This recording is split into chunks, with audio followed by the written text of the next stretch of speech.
আমাদের অনেক বন্ধু ৭২-এর সংবিধান সম্পর্কে তাদের হোল হার্টেড রেসপেক্ট তারা পে করেন, আমি পারি না এই জায়গায়। যারা করেন তারা এখন সরকারি ট্রেজারি বেঞ্চে অনেকে বসে আছে। তাইলে এখন কেমনে আমরা বলতে পারি যে আমরা ৭২-এর সংবিধান চাই? এটা তো আমরা বলতে পারি না। আমাদেরকে এমন ভাবে বলা হয় আমরা যেন সংবিধানই মানি না। তো সংবিধান না মানলে এখানে আসলাম কেমনে, বসলাম কেমনে, এই দেশে বসবাস করি কেমনে? We are law abiding people.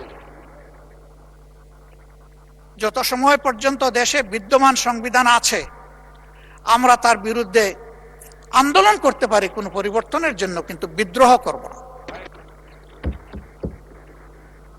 আমি এখানে এসে মাঝে মাঝে কনফিউশনে পড়ে যাই। আমি কি মহান জাতীয় সংসদে বসে আছি, নাকি আমি জেগে জেগে ঘুমাচ্ছি? আমি কি স্বপ্ন দেখছি, নাকি আমি বাস্তবেই ইতিহাস শিকার কোনো বিশ্ববিদ্যালয়ের ছাত্র হয়ে এখানে বসেছি? ইতিহাস চর্চা কোনো দোষের কাজ নয়। চলতে হলে জানতে হবে এবং অতীতকে ধারণ করে চলতে হবে, আবার অতীতের ভুল থেকেও শিক্ষা নিতে হবে। এই জন্য ৭০ সালের নির্বাচন হয়েছিল, ৯৪% ভোট যেগুলা কাস্ট হয়েছিল তার মধ্যে ৯৪% পেয়েছিল আওয়ামী লীগ। তারা আসলে এত ভোট পেয়ে তারা আসলে নিজেদেরকে ধরে রাখতে পারে নাই। সম্ভবত তারা আবেগে সীমালঙ্ঘন করে ফেলেছিল। এত মানুষের ভোটের প্রতি তারা সম্মান দেখাননি। যে ভোটের সম্মান পাকিস্তানি সরকার না দেখার কারণে অনিবার্য হয়ে উঠল মুক্তিযুদ্ধ, তারাই সেই ভোটটাকে আবার গলা টিপে হত্যা করলেন। তার বাকশাল কেন? আমি মাননীয় বিরোধী দলের নেতাকে একই সাথে মহামান্য রাষ্ট্রপতির ভাষণ সম্পর্কে আনিত ধন্যবাদ প্রস্তাবের উপর আলোচনা এবং সমাপনী বক্তব্য রাখার জন্য অনুরোধ জানাচ্ছি। মাননীয় বিরোধী দলের নেতা।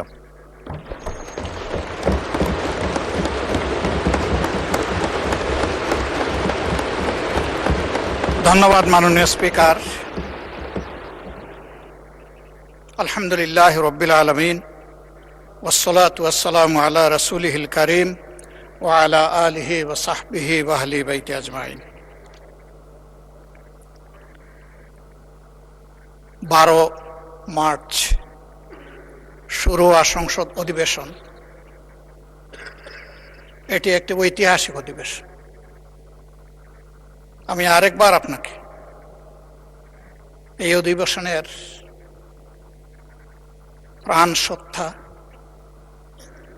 এই অধিবেশনের চেয়ার এবং স্পিকার হিসাবে অত্যন্ত সফলভাবে দায়িত্ব পালনের জন্য আমি অন্তরের অন্তঃস্থল থেকে অভিনন্দন জানাচ্ছি।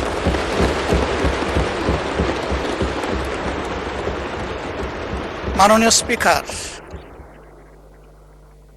আজকের এই গ্যালারিটা হচ্ছে বাংলাদেশ।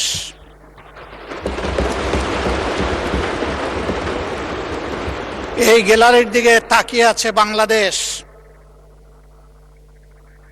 এই গ্যালারির দিকে শুধু বাংলাদেশে অবস্থানরত বাংলাদেশিরা নয়, সারা বিশ্বে ছড়িয়ে ছিটকে থাকা যত বাংলাদেশি আছে তারা সবাই আজ তাকিয়ে আছে। তারা এটাকে তাদের একটা প্রত্যাশার ঠিকানা হিসাবে দেখতে চায়। দীর্ঘ সময় ধরে চলমান এই অধিবেশন নিশ্চয়ই আমরা সবাই বিপুল প্রত্যাশা নিয়ে এবং দায়িত্ববোধ নিয়ে এখানে আমরা অংশগ্রহণ করেছি। আমি, সরকারি দল, বিরোধী দল এই দীর্ঘ সময় ধৈর্য ধরে আগ্রহ ভরে অধিবেশনকে সফল করার জন্য আমি অভিনন্দন জানাই এবং সেই সাথে অত্যন্ত খোলামেলাভাবে সবাই সবার মত ব্যক্ত করার ন্যূনতম সুযোগ পেয়েছেন, এই জন্য আমি আল্লাহ তাআলার শুকরিয়া আদায় করি। মাননীয় স্পিকার,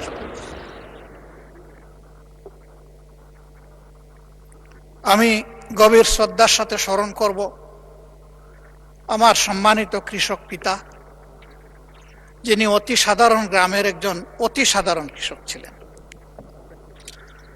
আমি সোনার চামচ এবং রূপার কাঠি হাতে নিয়ে জন্ম নেইনি।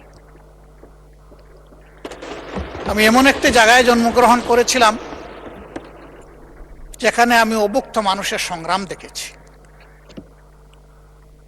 আমি দেখেছি 2টা মাস আসলে মানুষের মধ্যে দারুণ হাহাকার, একটা চৈত্র মাস আর একটা কার্তিক মাস। তখন বাংলা মাসেরই চর্চা হতো, এখন তো আমরা সবাই ইংলিশ হয়ে গেছি। এবং এই অধিবেশনে হয়ে আসে দেখলাম যে আমরা উর্দুও হয়ে গেছি। অধিবেশনের সুবাদে বিশেষ করে সরকারি দলের বন্ধুদের কাছ থেকে বুঝে না বুঝে উর্দু শুনে কিছুটা হলেও শেখার চেষ্টা করেছি। ধন্যবাদ তাদেরকে। মাননীয় স্পিকার, এই 2টা সময় মানুষ অগ্রিম তাদের শ্রম বিক্রি করে দিত। পেটের ক্ষুধায় ধান কাটার মৌসুমে একজন মানুষ যদি তখন 12 টাকা বেতনে কাজ করত, তাহলে অগ্রিম হিসাবে 5 টাকা বেতনেই পেটের ক্ষুধার কারণে তার শ্রম বিক্রি করে দিত। আলহামদুলিল্লাহ, বাংলাদেশ হাঁটি হাঁটি পা পা করে আজকে সেই অবস্থা থেকে উত্তরণ হয়েছে। তবে এটা ঠিক, আমাদের দেশ পরিচালনার দায়িত্ব যাদের উপর ছিল তারা যদি সততা, দক্ষতা এবং দায়িত্বশীলতার সাথে দেশ পরিচালনা করতেন, তাহলে 54 বৎসর অতীতে ফেলে আসা এই দেশটা আরো বহুদূর এগিয়ে যেত। এই জন্য ক্ষমতায় যখন কেউ থাকেন তখন তিনি অনেকটা ফিরিস্তার মতো অভিনয় করেন।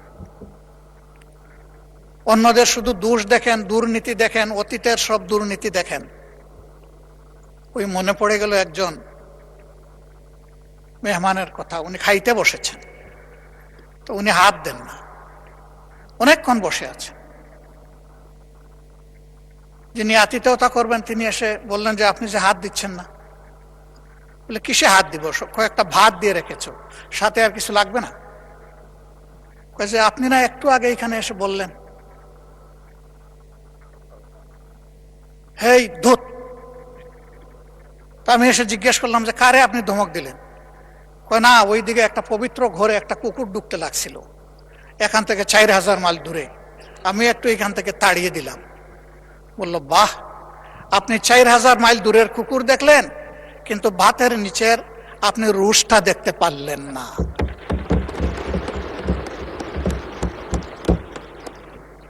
ক্ষেত্র বিশেষে আমাদের অবস্থান এমন হয়েছে, আমরা অনেক দূর দেখি, কিন্তু আমার গায়ে বগলে আমার যে দুর্বলতা বা গন্ধ সেটা আমরা দেখি না বা বুঝার চেষ্টা করি না। অন্যের দোষের তালিকা তৈরি করা খুবই সহজ। মানুষ কখনো মহৎ হতে পারে না যে শুধু অন্যের দোষের তালিকা তৈরি করে। মানুষ সেই মহৎ হয় যে নিজের দোষ খুঁজে বেড়ায়, যে আমি কোন ভুল করেছি। যখন মানুষটি নিজের ভুলের দিকে তাকায় তখনই তার সংশোধনের রাস্তাটা খোলা হয়ে যায়। আর অন্যের ভুল যখন খুঁজতে থাকে তখন তার কিন্তু আর ওই ভুল থেকে, নিজের ভুল থেকে ফিরে আসার রাস্তা বন্ধ হয়ে যায়। আমি এখানে এসে মাঝে মাঝে কনফিউশনে পড়ে যাই। আমি কি মহান জাতীয় সংসদে বসে আছি, নাকি আমি জেগে জেগে ঘুমাচ্ছি? আমি কি স্বপ্ন দেখছি, নাকি আমি বাস্তবেই ইতিহাস শিকার কোনো বিশ্ববিদ্যালয়ের ছাত্র এখানে বসেছি? আমাদের 12 তারিখ থেকে শুরু করে আজকে 30 এপ্রিল পর্যন্ত চলে আসা বক্তৃতার আমি যদি ভুল না করি তাহলে 80 ছিল ইতিহাস চর্চা। ইতিহাস চর্চা কোনো দোষের কাজ নয়। চলতে হলে জানতে হবে এবং অতীতকে ধারণ করে চলতে হবে, আবার অতীতের ভুল থেকেও শিক্ষা নিতে হবে। এটি হচ্ছে ইতিহাসের চাহিদা। কেন মানুষ আমাদেরকে এখানে নির্বাচিত করে পাঠিয়েছে? আমরা যখন এই নেতৃবৃন্দ সারা দেশ ঘুরেছি তখন শিশু থেকে বৃদ্ধ, নারী পুরুষ, শ্রমিক মজুর, মেহনতি জনতা, পেশাজীবী, ছাত্র শিক্ষক সবার সাথে আমাদের ইন্টারেকশন হয়েছে। একটা শিশু যখন আমাদের দিকে তাকায় থাকতো, মনে হতো এই অবুঝ শিশুটি না বলা একটা জিজ্ঞাসা আমাদের দিকে ছুড়ে দিচ্ছে, আমি তো এই দেশের নাগরিক, আমি শিশু, আমাকে প্রোটেকশন দিন। আমি ঘর থেকে নিরাপদে বের হতে চাই, আবার আমি স্কুল থেকে নিরাপদে ঘরে ফিরতে চাই, আমি কি সেই প্রোটেকশন পাবো?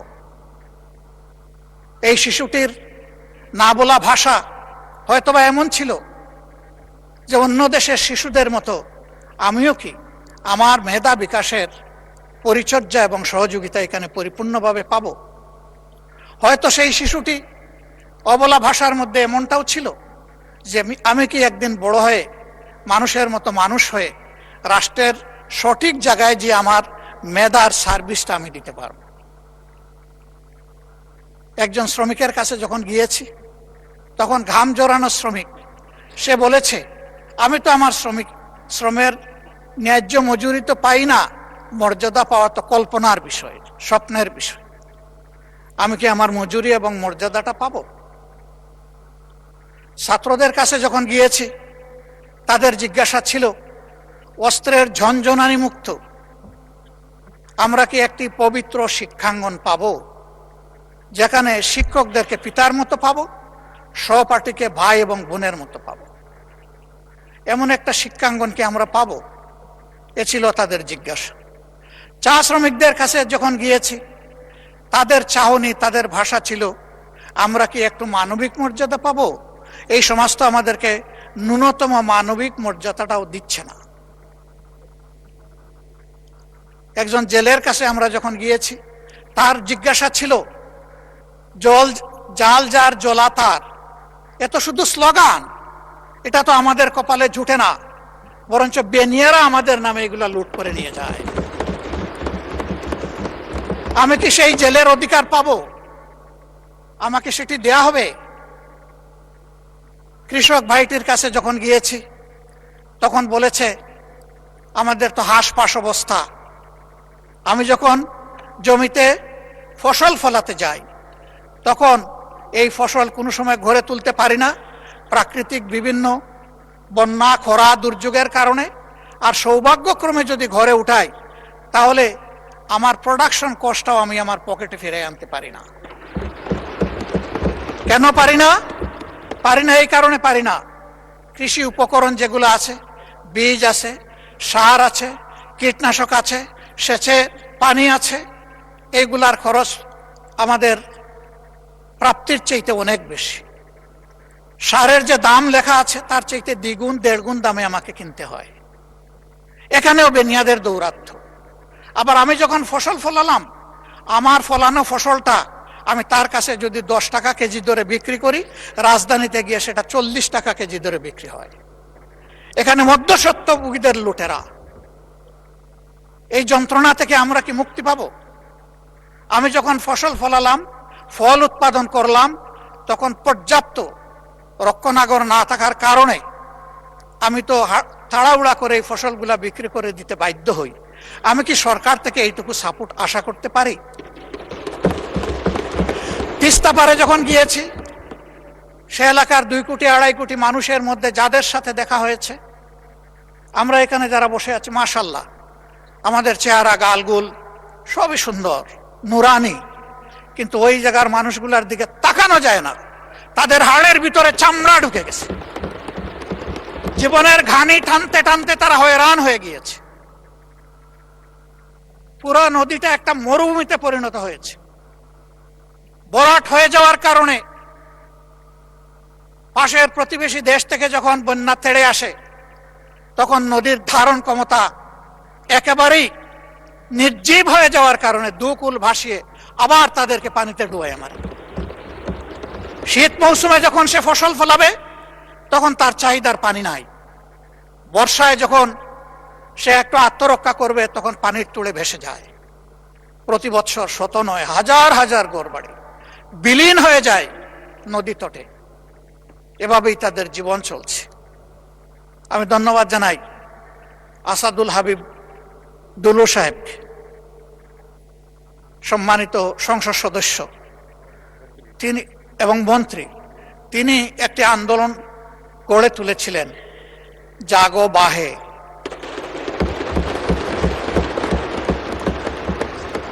এই জাগা লোকগুলো এখন এই সংসদ, এই প্রধানমন্ত্রী, এই মন্ত্রী পরিষদ, এই সরকার আমাদের সবার দিকে তাকিয়ে আছে। আমাদেরকে তো জাগিয়েছে তো ঠিকই, আমরা কিন্তু আমাদের দাবি এখন বাস্তবায়ন হচ্ছে দেখতে চাই। মাননীয় স্পিকার, তিস্তা মহাপরিকল্পনা বাস্তবায়নের গল্প শুনতে শুনতে মানুষগুলা ক্লান্ত, এখন আর গল্প শুনতে চায় না, এখন তারা পদক্ষেপ দেখতে চায়। আমরা নির্বাচনের সময় কথা দিয়েছিলাম, কে সরকারে আসবে না আসবে আল্লাহ তাআলা নির্ধারণ করবেন। আমরা যদি সে সুযোগ পাই, আমাদের প্রথম পদক্ষেপ হবে তিস্তা নদীতে প্রথম কুদালটা কূপ মেরে। আমরা এখান থেকে শুরু করব। সারা বাংলাদেশ কম বেশি ঘোরার সুযোগ হয়েছে। রিয়েলি তিস্তা পারের মানুষগুলার মতো এত দুর্ভাগ্য পীড়িত মানুষ আমি বাংলাদেশের কোথাও আর দেখি না। অবশ্যই আমাকে তাদের কথা বলতে হবে।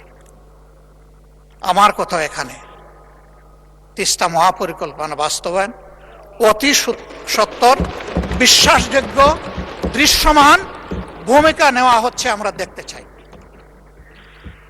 কারো চোখ রাঙ্গানিকে আমরা পরোয়া করব না। 20 কোটি মানুষের আলহামদুলিল্লাহ আল্লাহ তাআলা 40 কোটি হাত দিয়েছে। প্রত্যেকটি হাত সরকারের পাশে দাঁড়াবে, সরকার যদি সাহস করে এই পদক্ষেপ নেয়। আমি দাঁড়াবো, সবার আগে আমি দাঁড়াবো ইনশাআল্লাহ।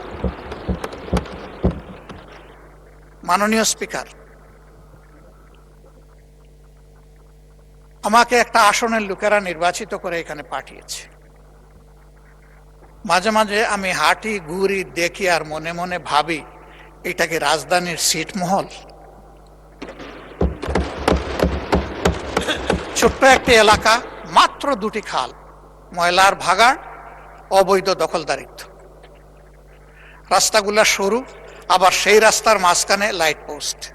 হ্যাঁ, অবশ্যই আমি বলবো 2 মাস 2.5 মাসের সরকারের জন্য সব কিছু একেবারে চকের পলকে সমাধান করা সম্ভব নয়। শুরু হোক।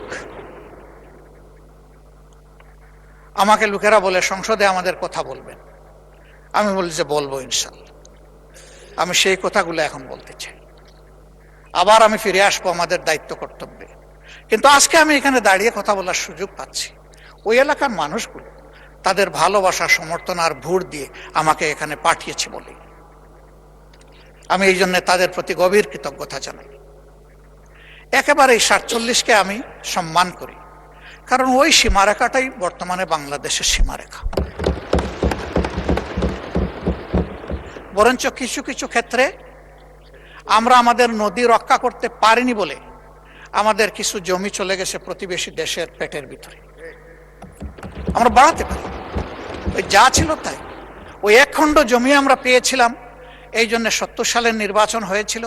94 ভাগ ভোট যেগুলা কাস্ট হয়েছিল, তার মধ্যে 94 ভাগ পেয়েছিল আওয়ামী লীগ। তারা আসলে এত ভোট পেয়ে তারা আসলে নিজেদেরকে ধরে রাখতে পারে নাই। সম্ভবত তারা আবেগে সীমা লঙ্ঘন করে ফেলেছিল। এত মানুষের ভোটের প্রতি তারা সম্মান দেখাননি। যে ভোটের সম্মান পাকিস্তানি সরকার না দেখার কারণে অনিবার্য হয়ে উঠল মুক্তিযুদ্ধ। তারাই সেই ভোটটাকে আবার গলা টিপে হত্যা করলেন। তার বাকশাল কেন? আমাদের অনেক বন্ধু 72-এর সংবিধান সম্পর্কে তাদের হোল হার্টেড রেসপেক্ট তারা পে করেন। আমি পারি না এই জায়গায়। যারা করেন তারা এখন সরকারি ট্রেজারি বেঞ্চে অনেকে বসে আছে। আপনিও পারেন না, কারণ 72-এর সংবিধানটাকে পরিবর্তন করে দিয়ে গেছেন মরহুম প্রেসিডেন্ট শহীদ জিয়াউর রহমান। তিনি 72-এর জায়গায় ওটা রাখেন নাই।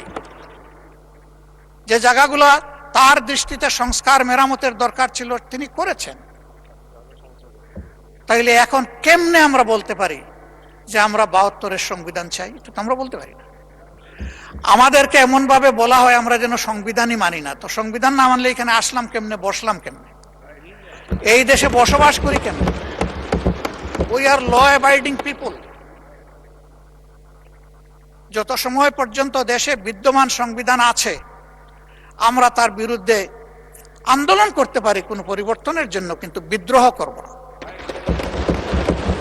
একজন নাগরিক হিসাবে এটাই আমার দায়িত্ব। আমি আমার দাবি অব্যাহতভাবে জানিয়ে যাব যতক্ষণ পর্যন্ত আমার দাবি বাস্তবায়ন না হবে। তবে হ্যাঁ, আমার দাবিটা যদি যৌক্তিক না হয়, তাহলে এটাকে আমি যে কোনো সময় অ্যাবান্ডন ঘোষণা করতে পারি, তাতেও কোনো সমস্যা নেই।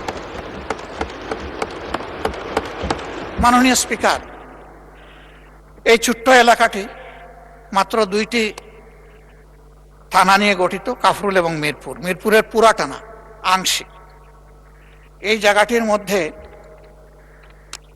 কিছু অবকাঠামোগত সমস্যা আমাদের রয়েছে, সেগুলোর দিকে একটু নজর দেওয়ার জন্য আমি সংশ্লিষ্ট মন্ত্রণালয়ের সম্মানিত মন্ত্রীবর্গকে আহ্বান জানাবো, অনুরোধ জানাবো। ইব্রাহিমপুর বাজার এলাকার যানজট নিরসনে মাস্টার প্ল্যান অনুযায়ী 100 ফুট রাস্তা বাস্তবায়ন এবং উত্তর কাফরুলের 350 মিটার দৈর্ঘ্য সরু রাস্তাটি প্রশস্তকরণ জরুরি। প্রথমটা একটা মাস্টার প্ল্যান আগে থেকে আছে, এখন এটা বাস্তবায়ন হওয়া দরকার। এই এলাকায় প্রায় যানজট লেগে থাকে, অসহনীয় যানজট। সেই জায়গাটার দিকে আমি দৃষ্টি আকর্ষণ করলাম। 4 নম্বর ওয়ার্ডের সরকারবাড়ি মোড় থেকে পলাশনগর এবং 13 নম্বর ওয়ার্ডের বড়বাগ থেকে পূর্ব মণিপুর পর্যন্ত অত্যন্ত জরাজীর্ণ রাস্তাগুলোর দ্রুত সংস্কার। বছরের পর বছর ভাঙ্গা চূড়া পড়ে আছে। এখানকার কন্ট্রাক্টর নাকি পালিয়ে গেছে, তো এখন কন্ট্রাক্টর আবার ফিরে এসে যতক্ষণ পর্যন্ত ওই ফ্যাসিস্টরা ধরা না দিবে, ততক্ষণ পর্যন্ত কি মানুষগুলোকে এই যন্ত্রণা ভোগ করতে হবে? মাননীয় স্পিকার, এর তো একটা সমাধান হওয়া দরকার। এই জন্য আমি মাননীয় স্থানীয় সরকার মন্ত্রণালয়ের সম্মানিত মন্ত্রীকে আমি অনুরোধ করব, তিনি সদয় দৃষ্টি দিবেন। ইব্রাহিমপুর এবং উত্তর কাফরুলের রাস্তার মাঝখানে অবস্থিত বিদ্যুতের খুঁটিগুলো জরুরি ভিত্তিতে সরানো দরকার। এর মাঝে বহু অ্যাক্সিডেন্টও হয়েছে এগুলাকে কেন্দ্র করে। এবং রাস্তা এত সরু, তার মাঝখানে আবার ইলেকট্রিক লাইট পোস্ট, এটা একেবারেই সময়ের দাবি হয়ে দাঁড়িয়েছে। মিরপুর 10 থেকে আগারগা পর্যন্ত জলাবদ্ধতা দূর করতে এখানে বগালে খালের অবৈধ দখল উচ্ছেদ এবং গভীরতা বৃদ্ধি করা একান্ত প্রয়োজন। মণিপুর ও শেওড়াপাড়া এলাকার পুরাতন ও সরু সুয়ারেজ পাইপ পরিবর্তন করে বড় মাপের বা ব্যাসের পাইপ সেখানে স্থাপন করা অতি জরুরি। এখন বর্ষা হলে ওই 52 ইঞ্চি বর্ষার কোনো দরকার পড়ে না, বৃষ্টির দরকার পড়ে না। সামান্য বর্ষা হলেই সেখানে ফ্লাড শুরু হয়েছে। এই জন্য বলছিলাম যে এটা ছিটমহল কিনা আল্লাহই ভালো জানে। মাননীয় স্পিকার, বাউনিয়া বাদ এবং একটা শব্দ এখানে আছে, আমি না বলে পারছি না যেহেতু ওই নামেই এটা পরিচিত, বগারমার খাল। সেই খালের উপর নির্মিত নিচু কালভার্টগুলো পানির স্বাভাবিক প্রবাহে বাধা দিচ্ছে, এগুলা পুনর্নির্মাণ একান্ত প্রয়োজন। কতগুলো এলাকায় পানির জন্য এখন হাহাকার। গ্রামাঞ্চলে সুপেয় পানি পায় না, সেখানে হয়তো আর্সেনিক যুক্ত পানি, কিন্তু পানি পায়। আর এইখানে পানিই পাচ্ছে না, এটা একটা ছোটখাটো কারবালায় পরিণত হয়ে গেছে। আবার বিশেষ করে গত 1 মাস ধরে এই প্রবলেমটা খুব মারাত্মক আকার ধারণ করেছে। কি জন্যে আমি ঠিক জানি না। এই বিষয়ে ওয়াসার এমডির সাথে কথা হয়েছে, সংশ্লিষ্ট তাদের কথা হয়েছে, কিন্তু এখন পর্যন্ত তার কোনো সমাধান হয়নি। আমি লোকদের কাছে যাই, বলে কিচ্ছু দরকার নাই, আমাদেরকে বাঁচার জন্য 1 ফোঁটা পানি দেন। মাননীয় স্পিকার, আমি অত্যন্ত বিনয়ের সাথে অনুরোধ করব যে এই যে এলাকাগুলোয় পানির জন্য লোকেরা হাহাকার করছে, আমি এই নামগুলো অনেক দীর্ঘ, আমি এখানে পড়ে আপনার সময় নষ্ট করছি না, এগুলা সবাই জানে। আমি শুধু অনুরোধ করব যে এই পরিত্যক্ত এলাকাটাকে একটু শনাক্ত করে যেন তার প্রতি সঠিক মনোযোগ দেওয়া হয়। আইন শৃঙ্খলা এবং সামাজিক সুরক্ষার ক্ষেত্রে সব জায়গায় যে প্রবলেম, এখানেও সেই একই প্রবলেম, মদ, মাদকতা, কিশোর গ্যাং। এর সাথে সারা দেশের মতো এখানেই সীমাহীন, বলগাহীন, লাগামহীন চাঁদাবাজি। ফুটপাত দখল করে চাঁদা নিয়ে লোকদেরকে রাস্তার মধ্যে বসায় দেওয়া হয়েছে। এর বাইরেও যারা নিজ নিজ ব্যবসা প্রতিষ্ঠানে ব্যবসা করেন, তাদেরকেও চাঁদা দিয়েই ব্যবসা করতে। 5 আগস্টের পর আমরা কি এমন একটা বাংলাদেশ চেয়েছি? মাননীয় স্পিকার, কে চাঁদাবাজ আমি এটা শুনতে চাই না। চাঁদাবাজ আমি হলেও আমারও হাতে হ্যান্ডকাপ পরানো হোক। চাঁদাবাজ কোনো দলের হতে পারে না, এরা দলের নাম ভাঙানো বর্ণচূড়া। এদেরকে শনাক্ত করে এই সংসদ থেকে আমরা শপথ নেই যে এই চাঁদাবাজদেরকে যে কোনো মূল্যে বাংলাদেশ থেকে নির্মূল করব ইনশাআল্লাহ।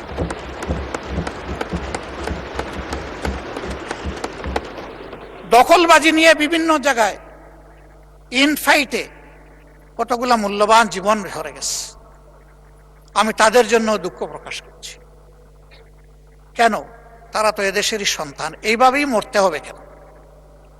হালাল রুজির পথ ৯৯ ভাগ মানুষের জন্য থাকলে এই 1% মানুষের হাতে কেন ৯৯ ভাগ মানুষ জিম্মি হবে? এদের যন্ত্রণা থেকে দেশটাকে মুক্ত করতে হবে মাননীয় স্পিকার। আইন শৃঙ্খলা পরিস্থিতির অবনতি উন্নতি আমি এগুলো বুঝি না। যে সরকার আসে আইসেই বলে যে আগের চেয়ে এখন অবস্থা ভালো, এই আগটা কি সেটাও বুঝি না। আমি এই আগ পাস কিছুই শোনার পক্ষপাতী নই, আমি শোনার পক্ষে আমাদের বর্তমানটা কি। এই বর্তমানে আমরা একটা নিরাপদ বাংলাদেশে বসবাস করতে চাই। মাননীয় স্পিকার, আমি মাননীয় স্বরাষ্ট্রমন্ত্রীকে অনুরোধ করব, বাংলাদেশের সকল জায়গার আইন শৃঙ্খলা পরিস্থিতি একই ধরনের নয়, কিন্তু যে জায়গাটা বেশি ঝুঁকিপূর্ণ, বেশি ভালনারেবল, সেই জায়গায় যেন অগ্রাধিকারের ভিত্তিতে আগেই নজর দেওয়া হয়। এর সাথে আমাদের শিক্ষাঙ্গনগুলোকে সকল ধরনের সন্ত্রাস মুক্ত যেন রাখার পর্যাপ্ত ব্যবস্থা করা হয়। আমরা আর দেখতে চাই না যে দলেরই হোক দায়ের কূপে কিংবা আগ্নেয়াস্ত্রের বুলেট তার জীবন নিয়ে গেছে, এটা দেখতে চাই না। আমরা দেখতে চাই শিশু হয়ে ডুববে, পরিণত মানুষ হয়ে ওখান থেকে বের হবে, দক্ষ নাগরিক হয়ে বের হবে, নৈতিকতাবোধ সম্পন্ন নাগরিক হয়ে বের হবে, দেশপ্রেম বুকে নিয়ে বের হবে, দেশ গড়ার অঙ্গীকার নিয়ে বের হবে। আমরা সেই শিক্ষা প্রতিষ্ঠানটা দেখতে চাই। মাননীয় শিক্ষামন্ত্রী আছেন, দেশকে যদি আগাতে হয় তাহলে শিক্ষা এবং স্বাস্থ্য এই দুইটাকে সর্বাধিক গুরুত্ব দিতে হবে। শিক্ষার প্রাণ হচ্ছে টারশিয়ারি লেভেলে, সেখানে রিসার্চ হবে, গবেষণা হবে, জাতির ভবিষ্যৎ ওখান থেকেই বের হয়ে আসবে। দুঃখের বিষয়, গবেষণায় ফকিরের ভিক্ষা দেওয়া হয়। ফকিরের ভিক্ষা দেওয়ার কারণে ওই ভিক্ষাগুলো লুটপাট হয়ে যায় অনেক ক্ষেত্রে, সেগুলোও কাজে লাগে না। তবে আমি একটা সেক্টরকে বরাবর ধন্যবাদ দেই, আজও ধন্যবাদ দেব। এটি হচ্ছে আমাদের কৃষি বিভাগ, কৃষি বিশ্ববিদ্যালয়। তাদের অর্জনকে আমরা অস্বীকার করলে নিজেকে অস্বীকার করার সামিল হবে। তারা এই দেশকে অনেক কিছু দিয়েছে। মেধাতে ইন্টারমিডিয়েট পাস করার পরে আমাদের সময় যেটা ছিল, সবচেয়ে বড় মেধাবীরা যেত বুয়েটে, এরপরে যারা মেডিকেলে, তারপরে যারা কৃষিতে, এরপরে যারা পাবলিক ইউনিভার্সিটিতে। অবশ্যই তার ব্যতিক্রমও ছিল, অনেক প্রখর মেধাবীও হয়তো প্রায় পাবলিক ইউনিভার্সিটিকে ফার্স্ট চয়েস হিসেবে গ্রহণ করে নিয়েছে, কিন্তু ইন জেনারেল ট্রেন্ডটা এমন ছিল। সেই জায়গা থেকে তৃতীয় অবস্থানের লোকেরা যদি দেশকে এত কিছু দিতে পারলেন, প্রথম এবং দ্বিতীয় অবস্থান কি দিল সেটা এখন পর্যালোচনার দাবি রাখে। এবং এইখানে রাষ্ট্রের দায়িত্ব কতটুকু, দায় কতটুকু, সেটাও পর্যালোচনা করতে। তাদের হাতে যদি পর্যাপ্ত উপকরণ তুলে না দিয়ে আমরা বলি যে কেন তোমরা আমাদেরকে দিচ্ছ না, এটাও হবে অবিচার। এই জন্য আমি দাবি করব বাজেট অধিবেশন সন্নিকটে সর্বাধিক গুরুত্ব যেন শিক্ষা এবং স্বাস্থ্যে দেওয়া হয়।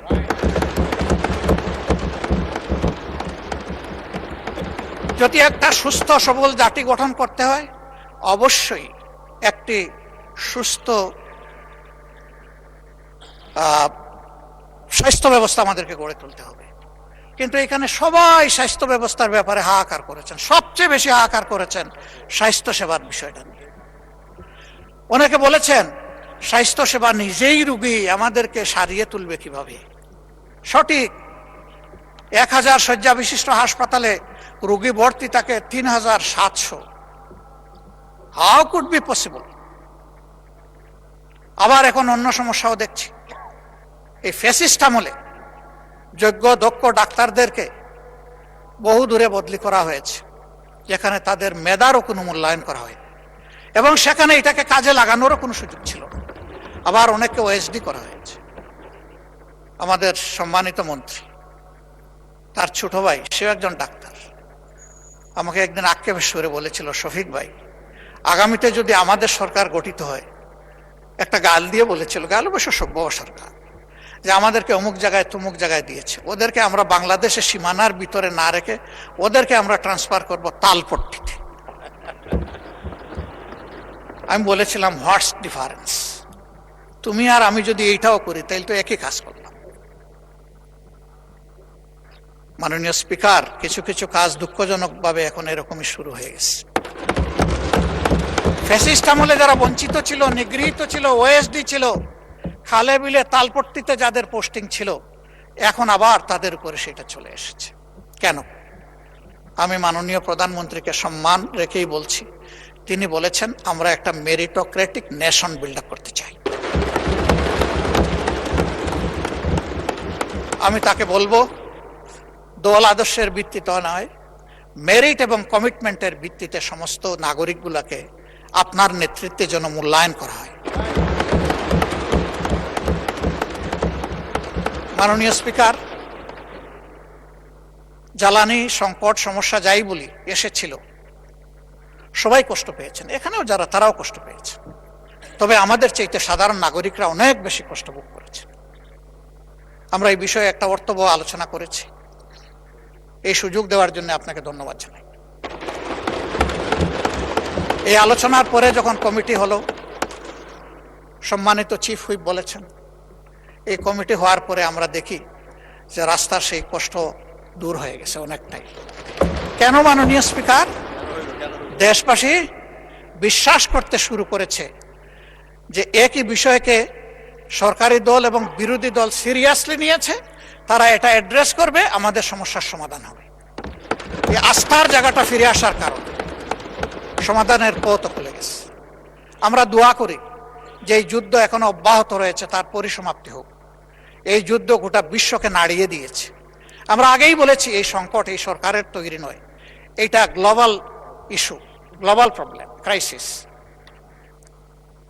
আমরা এই জায়গায় দেখতে পাচ্ছি যে আমাদের পররাষ্ট্রনীতিতে আমরা অতীতের যে নিয়ম ছিল, শহীদ প্রেসিডেন্ট জিয়াউর রহমান কারো মুখের দিকে তাকাইয়া তার পররাষ্ট্রনীতি পরিচালনা করেন না,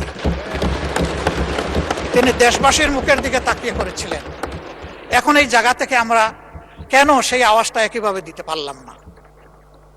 আমাদের একটি বন্ধু রাষ্ট্র কেন আক্ষেপ করে বলে যে আমাদের চরম কষ্টের সময়ে আমরা বাংলাদেশকে পাশে পেলাম না? কেন এই কথা বলে? Will be in a justified runner, আমাদের রেস হবে জাস্টিফিকেশনের উপর। যেই মজলুম হবে, সে আমার প্রতিবেশী কিংবা দূরবর্তী যেই হোক, তার প্রতি আমাদের সমর্থন থাকবে। আর যেই জুলুম করবে, তার জুলুমেরও আমরা প্রতিবাদ করব আমাদের ভাষায়, আমরা যে ভাষাটা বুঝি, কারো শেখানো দেওয়া ভাষায় না। নির্বাচনী ইশতেহারে আমরা যেমন বলেছি, বিএনপিও তেমন বলেছে যে আমাদের পররাষ্ট্রনীতি হবে স্বাধীন পররাষ্ট্র, সবার আগে বাংলাদেশ। আমরা সেই জায়গাটা দেখতে চাই। আমরা কাউকে বরাবর বলে এসেছি, আমাদের সীমাহীন বন্ধুর প্রয়োজন আছে, কিন্তু একজন প্রভুর দরকার নাই আমাদের। আমরা সেই জায়গাটাই দেখতে চাই। মর্যাদার সাথে মাথা উঁচু করে সমতা, ন্যায্যতা এবং মিউচুয়াল রেসপেক্টের ভিত্তিতে পরিচালিত হবে আমাদের পররাষ্ট্রনীতি। এই জায়গাটা নিশ্চিত করুক সরকার, আমরা এটাই সরকারের কাছে প্রত্যাশা করি। আমাদেরকে বলা হয় মাঝে মাঝে, আমাদের ট্রেজারি বেঞ্চের বন্ধুরা বলেন যে এমন কোনো কাজ আপনারা করবেন না যে কারণে আবার পতিত ফ্যাসিস্টটা ফিরে আসে। আমরা তো এটা চাই না, কিন্তু নির্বাচনের আগে আমরা দেখলাম কিছু কিছু সিনিয়র নেতা পর্যন্ত তাদেরকে আশ্বস্ত করে নিশ্চয়তা দিয়ে বলছেন আপনাদের সকল মামলা উঠাইয়া দেব। আপনাদের জন্য আমাদের দুয়ার খোলা। আপনাদেরকে আমরা পর্যাপ্ত নিরাপত্তা দেব। আমরা জানি না এখনো তাদের সেই সম্পর্ক বিদ্যমান আছে কিনা। আমাদের কথা একদম পরিষ্কার, ফ্যাসিস্ট আমলে যতগুলো অপরাধ সংগঠিত হয়েছে, যতগুলো খুন হয়েছে, গুম হয়েছে, যত জায়গায় মানবতা লঙ্ঘিত হয়েছে, দর্শন হয়েছে, এই প্রত্যেকটি অপরাধের বিচার করতে হবে এবং সেই বিচার উসমান হাদি পর্যন্ত আসতে হবে। মাননীয় স্পিকার, কিন্তু বিচারের দিকে তাকিয়ে আমরা কিছুই বুঝতে পারছি না। বিচারের অঙ্গনে কি সবুজ পতাকা উঠছে, না লাল পতাকা উঠছে, না কালো পতাকা উঠছে, বুঝতে পারছি না। আমরা একটা সবুজ পতাকা দেখতে চাই। ওখান থেকে বলা হবে জাতিকে আমরা হতাশ করব না, জাতির প্রত্যাশার আলোকে মজলুমের পাওনা তার কাছে পৌঁছে দেব। না হলে শহীদরা, শহীদদের আত্মা, তাদের আপনজন, গুমের শিকার লোকগুলো তাদের আপনজন, দর্শনের শিকার হয়ে যে মা কেঁদেছে, যার চোখের পানিতে হয়তো একটা নালা নদী তৈরি হয়ে গেছে, তাদের আত্মা আমাদেরকে অভিশাপ দেবে। এই অভিশাপের ভার এই পার্লামেন্টের বহন করা ঠিক হবে না। মাননীয় বিরোধী দলের নেতা, আর কতক্ষণ সময় লাগবে? আপনি যতক্ষণ দিবেন। আপনার কতক্ষণ লাগবে? আপনি সারা রাত দিলে আমি রাজি আছি, 2.5 ঘন্টা দিলে রাজি আছি, 4 ঘন্টা দিলেও রাজি আছি। এটা আমার পাওনা। আপনি বলবেন সবাই পাইছে আধা ঘন্টা 20 মিনিট, আপনি একটা যৌক্তিক সময় নিন। আমি একটা যুক্তি দিয়ে যৌক্তিক সময় নিচ্ছি। যখন কার্য উপদেষ্টা কমিটির বৈঠকে 42 ঘন্টা সময় নির্ধারণ করা হয়েছিল এটার জন্য, তখন আমি বলেছিলাম যে এটা 50 ঘন্টা করেন। এইটা নিয়ে আমাকে 2 বার খুঁটা দিয়েছেন আমার সম্মানিত একজন সংসদ সদস্য এবং তার সূত্র ধরে আরো কয়েকজন। খুঁটাটাই যখন খাইলাম মাননীয় স্পিকার, তখন পুরা সময়টাকে আমার পাওনা নয়? ওটা চান, সেই দিক থেকে আপনি বিবেচনা করেছেন, আপনাকে ধন্যবাদ মাননীয় স্পিকার। তা আমি এত চাইবো না, 4 ঘন্টাও চাইবো না, কমপক্ষে 2.5 ঘন্টাও চাইবো না। আমি শেষ করে দিচ্ছি, আমি সেই দিকে আগাচ্ছি। আমার বক্তব্যে যদি কোনো ধৈর্যচ্যুতি ঘটে আমি মাপ চেয়ে নিচ্ছি। মাননীয় স্পিকার, এই বাংলাদেশটাকে আমরা সবাই বলি যে আসেন ঐক্যবদ্ধভাবে এগিয়েছে। তো ঐক্যবদ্ধভাবে এগিয়ে যেতে হলে আসলে মানসিকতায় আমাদের সবার পরিবর্তন আনতে হবে। পরিবর্তন বক্তব্যে নয়, পরিবর্তন আনতে হবে মানসিকতা। সেটা কি? সেটা আর কিছু নয়, let us agree to disagree. আমার অপিনিয়ন আমি দেব, আপনার অপিনিয়ন আপনি দেবেন, আমারটা আপনি শ্রদ্ধা ভরে শুনবেন, আপনারটা আমি শ্রদ্ধা ভরে শুনব। এরপরে যা যৌক্তিক তা নিয়ে আমরা সামনে এগিয়ে যাব। আমরা যদি এতই ক্ষিপ্তা বিরোধী দল হতাম, তাহলে মাননীয় প্রধানমন্ত্রীর এই প্রস্তাবে আমরা সাড়া দিতাম না। আমরা তো বিরোধী দলকে ভালোবাসি না, আমরা তো এখানে বিরোধী দলকে প্রতিনিধিত্ব করতে আসি নাই। আমরা এখানে এসেছি 20 কোটি মানুষের জন্য কথা বলতে। আমরা প্রথম দিনই বলেছি সকল ভালো কাজের সহযোগিতা, আর যখনই ভুল দেখব তখনই আমরা কিন্তু প্রতিবাদ করব, আমরা চুপ করে বসে থাকবো না। মাঝে মাঝে এখান থেকে আমাদেরকে বলা হয় এইভাবে চলবেন, ওইভাবে চলবেন, না চললে এই হবে। আসলে কি হবে সেটা দেখতে দেখতেই তো বাংলাদেশিরা আজকে এই জায়গায় এসে দাঁড়িয়েছে। এটা মজলুমের মিলন মেলা, আমরা সবাই দেখে দেখে এখানে এসেছি। আর কপালে যদি ওই দেখা থাকে আরেকবার দেখবো, অসুবিধা কি? জনগণের জন্য কাজ করতে গিয়ে একবার কেন 100বার দেখবো, তাতে অসুবিধা কি? এতেও কোনো অসুবিধা নাই। হ্যাঁ, আমি সর্বশেষ উদাহরণ দেব। যখন কেউ ক্ষমতায় থাকে তখন ওই রকমই কথাবার্তা সুন্দর করে বলে, গলার আওয়াজ বেড়ে যায়, চেহারার ভাবমূর্তি অন্যরকম হয়ে যায়। এই যে আমাদের জুলাই যোদ্ধারা যারা নেতৃত্ব দিচ্ছিল, আমাদের তরুণ যুব সমাজ, তাদেরকেও তো ডিবিটে নিয়ে অনেক কিছু করা হয়েছে, কাণ্ডকার। তাদের সেই দিনের করুণ আহাজারি আর্তনাদ জাতি দেখেছে, বিশ্ব দেখেছে। কিন্তু তাই দিয়ে কি আন্দোলন দমানো গেছে? তাই বলে কি এদেরকে দমানো গেছে? এটা হয় না। চাবুক পিঠে দিতে পারবেন, কিন্তু চাবুক আপনি হৃদয়ের উপরে দিতে পারবেন না। কাজেই আমাদের ভাষা যদি হয় পরস্পরকে শ্রদ্ধা করে, পরস্পরকে মেনে নিয়ে সম্মান করে, ইনশাআল্লাহ নতুন বাংলাদেশ দেখবে। এখানে মাঝে মধ্যে আমি ধারণা করি যে কিছু শিক্ষা প্রতিষ্ঠানের শিক্ষার্থীরা এসে এখানে বসেন, তারা অবজার্ভ করেন। উই ডু স্যালিউট এই উদ্যোগ নেওয়ার জন্য। ওরা যেন এখানে এসে আমাদের দ্বারা অনুপ্রাণিত হয়। ইয়েস, আমরা আমাদের এনসিস্টরদের সত্যিকারের এনসিস্টর হিসাবে পেয়েছি। আমরা গর্বিত সাকসেসর হতে চাই তাদের। আমাদের সব কিছু দেখে যেন তাদের মধ্যে সেই উদ্দীপনাটা আসে। ইতিহাসের বিশাল কুপাকুপির পরে কোনো কোনো সম্মানিত সদস্য একেবারে শেষে এসে বলেন যে এগুলা বাদ দিয়ে আসেন, আমরা ঐক্যবদ্ধভাবে এগিয়ে যাই। তা আগে দাগ উড়ালগুলা ফেলে দেন, ওই কুপাকুপিগুলো আমরা বাদ দেই, সেটা আমিই দেই আর ওখান থেকেই দেওয়া হোক।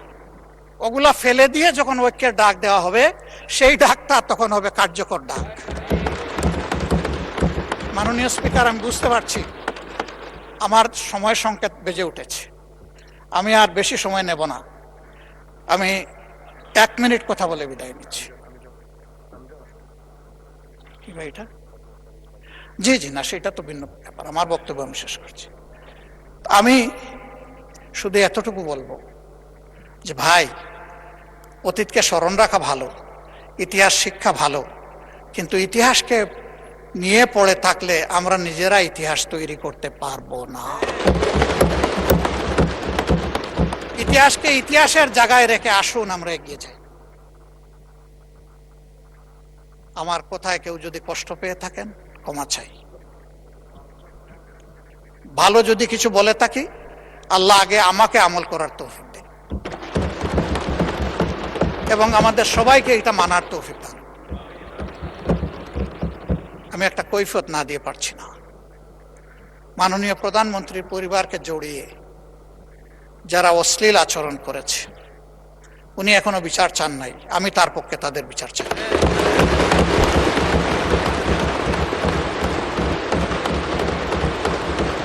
ওনার মেয়ে, আল্লাহ তাআলা আমাকেও 2টা মেয়ে সন্তান দান করেছেন, আমার মেয়ে। ওনার মেয়ের সম্মান মানে আমার মেয়েরও সম্মান, মানে আমাদের মেয়েরও সম্মান।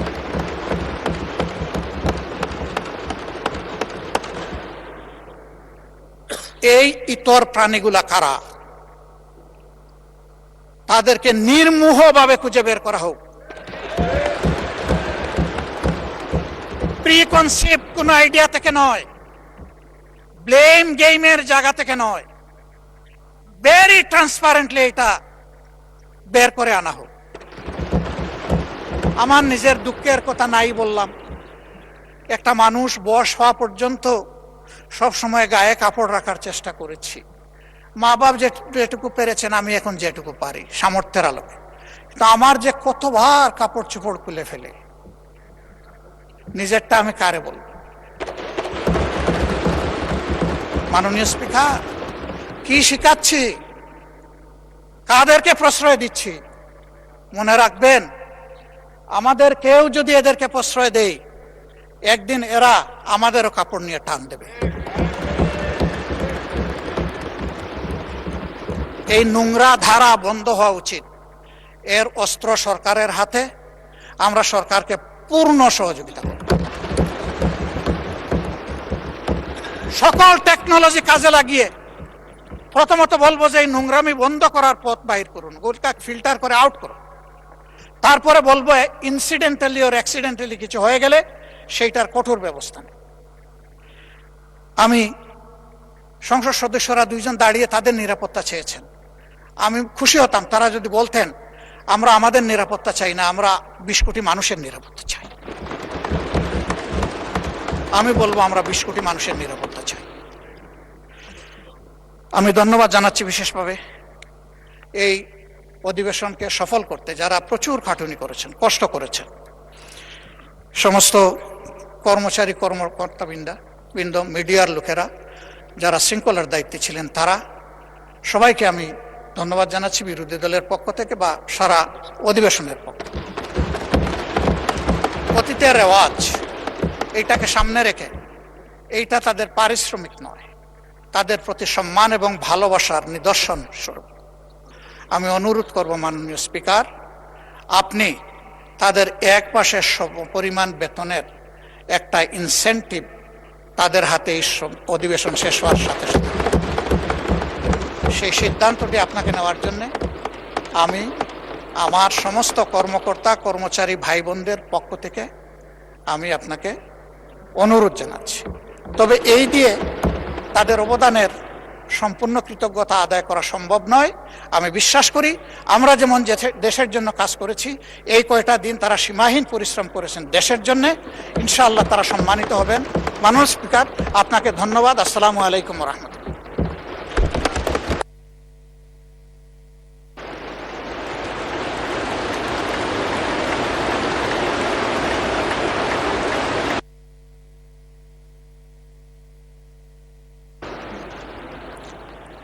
ধন্যবাদ মাননীয় বিরোধী দলের নেতা।